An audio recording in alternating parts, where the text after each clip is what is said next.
جی السلام علیکم بچوں بڑے طریقے سے چلیں، گریڈ وائز چلیں اور پہلے سب سے آسان گریڈ کو پکڑیں، بکس آف پرائم انٹری، اس کے اندر مشکل ایڈجسٹمنٹس کو وہ دیکھیں،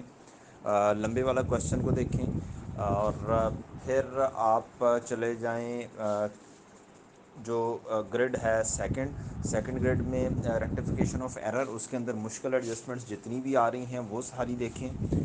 بی آر ایس میں مشکل ایڈجسٹمنٹس کو دیکھیں اور پھر بیڈ ڈیٹس کو ذرا سا تھوڑا سا ڈیٹیل میں دیکھ لیں اور پھر آپ یس ایکروول اینڈ پری پیمنٹس بہت امپورٹنٹ ہے اور انڈیپینڈنٹ کویشچن 4-5 مارکس کا آ سکتا ہے، نہ آئے گا تو فائنل کاؤنٹ کے اندر اس نے ٹیسٹ کرنا ہی کرنا ہے۔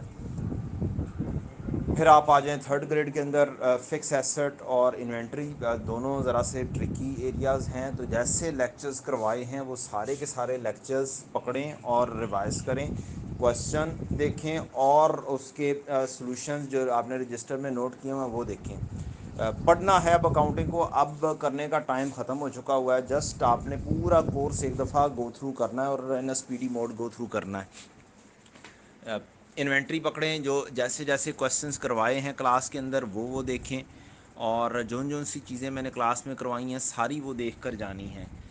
اور پھر کوئی مشکل ایڈجسٹمنٹس جو دوسرے کسی کویشچنز کے اندر ہیں یا جو بتائی ہیں وہ آپ نے دیکھنی ہے۔ اس کے بعد آپ نے فکس ایسٹ اس کے فارمولاز کو ایک دفعہ گو تھرو کریں، فارمیٹس جو نوٹس میں دیے ہوئے ہیں خاص طور پر ڈبلیو ڈی وی میتھڈ اور کیا نام ہے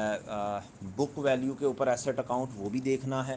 اور ریکٹیفیکیشن آف ایرر جو فکس ایسٹ سے ریلیٹڈ کویشچنز ہیں وہ بھی ذرا صحیح طریقے سے دیکھنے ہیں، جس میں پاس پیپر نمبر 17 آتا ہے، بہت امپورٹنٹ۔ پھر آگے جا کے آپ کے جو 25 سے آنورڈ غالباً 3-4 کویشچن ہیں وہ بہت امپورٹنٹ ہیں، وہ دیکھنے ہیں، اور سارے کے سارے کانسیپٹس میں بار بار بول رہا ہوں شروع سے شروع ہو جائیں، پہلے لیکچر سے شروع ہو کے 3-4-5 لیکچر تک تو آپ کو چھوٹی سی باتیں ہیں، 4-5-10 منٹوں کے اندر 15 منٹوں کے اندر اس کو ختم کریں۔ ہاں لیکچر نمبر 6-7 کے بعد جب آپ کی ڈیٹیل میں باتیں شروع ہوتی ہیں، وہاں سے آنورڈ 20 لیکچر 22 لیکچر تک جو سلسلہ چلتا ہے فکس ایسٹ کا، وہ اچھے طریقے سے ریوائز کریں۔ Change in estimate hot topic ہو سکتا ہے، اور یہ چونکہ ریسنٹ ٹائم میں اس نے چینج ان ایسٹیمیٹ بھی پوچھ لیا، اب اس کا فوکس چینج ان ایسٹیمیٹ اور ایکسچینج کے اوپر زیادہ ہونے کے چانسز ہیں۔ ایکسچینج کے پانچوں سچویشن جو کی تھیں وہ لازمی طور پر دیکھنی ہے، ذہن میں بھی ہونی چاہیے آپ کے، اور پھر آپ آ جائیں فائنل اکاؤنٹ اور پارٹنرشپ کے اندر، تو فائنل اکاؤنٹ میں مشکل ایڈجسٹمنٹس بس دیکھیں، طریقہ کار آپ کو آتا ہے، سب سے آسان کویشچنز میں سے آپ کے مارکس گیٹ کرنے والوں میں سے ہو سکتا ہے۔ پارٹنرشپ کو اسی طریقے سے جو سے کویشچن کلاس میں کیے ہیں، جس ترتیب سے کیے ہیں، جیسے کیے ہیں ویسے کر لیں۔ ایڈیشنلی فائنل اکاؤنٹ کا کویشچن جو 3-4 ریویژن پلان کے اندر دیے تھے وہ دیکھ لیں، آئی کیپ کے اسٹڈی ٹیکس میں تقریباً ویسے ہی کام ہوا ہے جیسے ہم نے کلاس میں کیا ہوا ہے۔ بیسٹ آف لک، اور اللہ تعالیٰ آپ سب کو کامیاب کرے۔ Go for merit certificate also, اور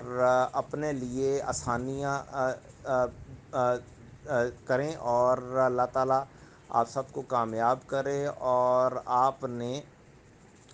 کانفیڈنس کے ساتھ جانا ہے، نہ تو اوور کانفیڈنٹ ہونا ہے نہ ہی لو کانفیڈنس کے ساتھ جانا ہے۔ جب آپ یہ سارے کام جیسے میں نے بولا ہے اس ترتیب سے کریں گے تو انشاءاللہ اللہ تعالیٰ آسانیاں کرے گا، اور آپ کا کورس مکمل طور پہ آپ کے مائنڈ میں انشاءاللہ اگلے کوئی 8-10 گھنٹے جو ہیں بہت امپورٹنٹ ہیں۔ رات کو نیند اچھی سی لینی ہے، ٹینشن ہوتی ہے ڈیفینیٹلی ہوتی ہے، لیکن جلدی سو جائیں اور جلدی اٹھ جائیں، رات کو جلدی سو جائیں جلدی اٹھ جائیں، چاہے 9 بجے عشاء کی نماز پڑھنے کے فوراً بعد سو جاؤ اور 3-4 بجے اٹھ جاؤ، یہ 6 گھنٹے زیادہ بہتر ہے نیند کے بجائے اس کے کہ آپ 2 بجے تک جاگو اور 5-6 بجے پھر سے اٹھ جاؤ۔ تو اس طریقے سے کر لو، اور اللہ تعالیٰ آپ لوگوں کے کامیاب کرے، اینڈ بیسٹ آف لک۔ السلام علیکم۔